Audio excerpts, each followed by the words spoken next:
हो सकता। तो मेन हम बातें, उसकी अहम बातें आपको बता रहे हैं। सुप्रीम कोर्ट ने जो अपना फैसला सुनाया है उसमें इस योजना को, चुनावी बॉन्ड योजना को असंवैधानिक और मनमानापूर्ण बताया है। सूचना के अधिकार का इस योजना को के मद्देनजर इसको उल्लंघन बताया है। राइट टू इंफॉर्मेशन जो है, सूचना का अधिकार, उसका उल्लंघन होता है इसके जरिए। और इसमें क्विड प्रो क्यो की बात कही गई है, उससे संभावनाएं बढ़ जाती है। और काले धन पर अंकुश लगाना, दानदाताओं की जो गुमनामी सुनिश्चित करना, चुनावी बॉन्ड का बचाव करने या राजनीतिक निष्कर्षों में पारदर्शिता की आवश्यकता का आधार नहीं हो सकता। ये तमाम बातें कही गई हैं। हमारे सहयोगी आशीष भार्गव सुप्रीम कोर्ट में मौजूद है, वहां से तमाम जानकारी वो भेज रहे हैं। और साथ ही यहाँ पर जो मुख्य न्यायाधीश हैं डीवाई चंद्रचूड़, उन्होंने कहा है कि एसबीआई को 3 हफ्ते के भीतर ये जानकारी देनी होगी। आपको बता दें कि चुनावी बॉन्ड जब किसी को लेना होता है, चाहे कोई कंपनी हो या कोई व्यक्तियों का समूह हो या कोई एक व्यक्ति हो, अगर वो चुनावी बॉन्ड लेता है तो वो एसबीआई के माध्यम से ही ले सकता है। यहां पर सुप्रीम कोर्ट के मुख्य न्यायाधीश ने कहा है कि एसबीआई को 3 हफ्ते के भीतर ये जानकारी देनी होगी।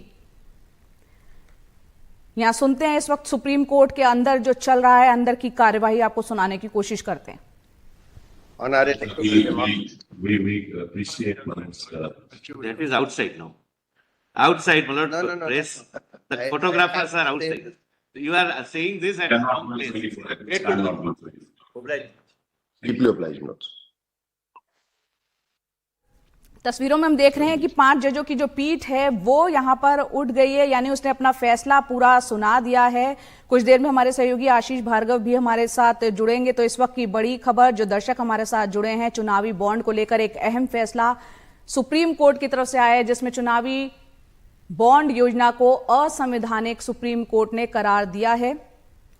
5 जजों की संविधान पीठ का एक बड़ा फैसला निकलकर सामने आया है। 2 नवंबर 2023 को फैसला सुरक्षित रखा गया था और आज ये फैसला सुनाया गया है। इसे असंवैधानिक और मनमानापूर्ण बताया गया है चुनावी बॉन्ड योजना को, और इसे तुरंत रोकने के आदेश सुप्रीम कोर्ट की तरफ से आ गए हैं। चुनावी bond RTI, right to information और अभिव्यक्ति की आजादी का उल्लंघन है, क्योंकि चुनावी बॉन्ड जो इंसान लेता है, जो व्यक्ति लेता है, उसके नाम की गुमनामी इसमें रहती है। ऐसे में राइट टू इंफॉर्मेशन और अभिव्यक्ति की आजादी का इसको उल्लंघन माना गया है।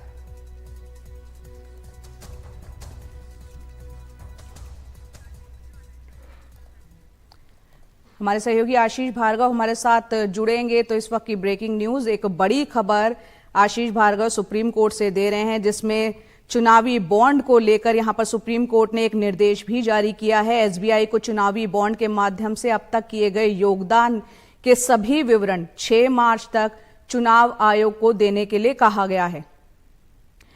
चुनाव आयोग 13 अप्रैल तक अपनी वेबसाइट पर इस जानकारी को साझा करे, ये भी कहा गया है।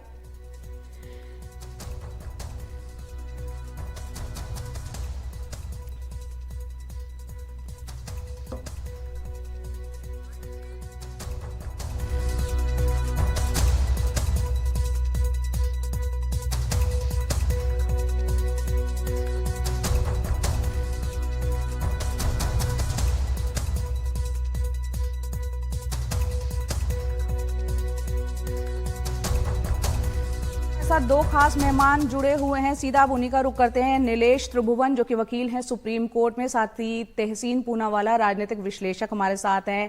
तहसीन, बताएं इस फैसले पर पहले आपकी प्रतिक्रिया, फिर आप पे भी आएंगे नीलेश।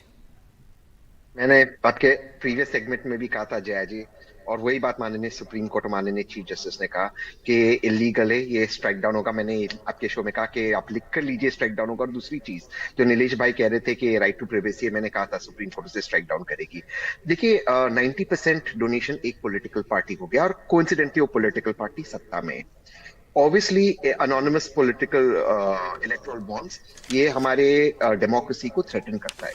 तीसरी चीज मैं अब भी कह रहा हूं कि भले केवाईसी का मीडियम हो, उससे शेल कंपनीज के माध्यम से आप पैसा डोनेट कर सकते हो। और जो एक बात नीलेश भाई कह रहे थे प्रीवियस सेगमेंट में कि अनोनिमिटी पहले भी थी, वो 20,000 के नीचे की थी, तो वो अलग चीज है। अगर आप किसी को पैसे देते हो, किसी भी पॉलिटिकल पार्टी को, ये अनोनिमिटी के पीछे आप छुप नहीं सकते। क्योंकि मान लो कि मैंने, और ये आर्ग्यूमेंट सुप्रीम कोर्ट ने किया है, मान लो मैंने एक इलेक्टोरल बॉन्ड के माध्यम से एक पॉलिटिकल पार्टी को 10 करोड़ रुपए दिया, 100 करोड़ रुपए दिए, मैं जाकर उस पार्टी के अध्यक्ष जनरल सेक्रेटरी को बता दूंगा कि इस फलाने इलेक्टोरल बॉन्ड से मैंने आपकी पार्टी के लिए पैसे दिए, और पार्टी को वो पैसे उस वक्त मिल जाएंगे एसबीआई के माध्यम से। और तहसीन, एसबीआई का डेटा आपको यहाँ सरकार कंट्रोल कर रोकेंगे रही है। एक बार। हमारे जो सहयोगी हैं सुप्रीम कोर्ट में ही, क्योंकि वो मौजूद थे, पूरा उन्होंने फैसला जब सुनाया जा रहा था वो सुप्रीम कोर्ट में ही मौजूद थे। आशीष भार्गव का रुख कर लेते हैं, आपके पास हम दोबारा आएंगे। आशीष, सिलसिलेवार तरीके से बताएं, क्योंकि एक बड़ा फैसला आने वाले काफी वक्त तक अब इसका असर, क्योंकि हम जानते हैं लोकसभा चुनाव बिल्कुल नजदीक है, उससे पहले एक बड़ा फैसला सुप्रीम कोर्ट की तरफ से, बताएं पूरी डिटेल। जी देखिए, केंद्र सरकार को बहुत बड़ा झटका यहाँ पर लगा है। 5 जजों के संविधान पीठ ने चुनावी बॉन्ड योजना जो थी, जो 2017 में केंद्र सरकार लेकर आई थी, उसे असंवैधानिक और मनमाना करार दे दिया है। सुप्रीम कोर्ट ने कहा है कि सिर्फ इस वजह से जो सूचना का अधिकार है, नागरिकों को, मतदाताओं को ये जानने का अधिकार है कि किस पार्टी को, किस उम्मीदवार को कितना फंडिंग मिल रही है, उससे नहीं रोका जा सकता। सिर्फ इसलिए कि काले धन को रोकने के लिए ही ये योजना बहुत अच्छी है, उसको मंजूरी नहीं दी जा सकती। वो जो है मौलिक अधिकारों के और सूचना के अधिकार के जो कसौटी है, उस पर खरा नहीं उतरती है। ये योजना पूरी तरह इसे असंवैधानिक करार दिया है, इस योजना को रद्द कर दिया है। एसबीआई को कहा कि तुरंत इलेक्टोरल बॉन्ड को रोक दिया जाए, अब ये योजना आगे नहीं चलेगी, और जो भी ब्यौरा उसके पास है वो सारा ब्यौरा 6 मार्च तक चुनाव आयोग को दे दे, और चुनाव आयोग ये पूरा ब्यौरा जो है सार्वजनिक करे, अपनी वेबसाइट पर डालकर 31 मार्च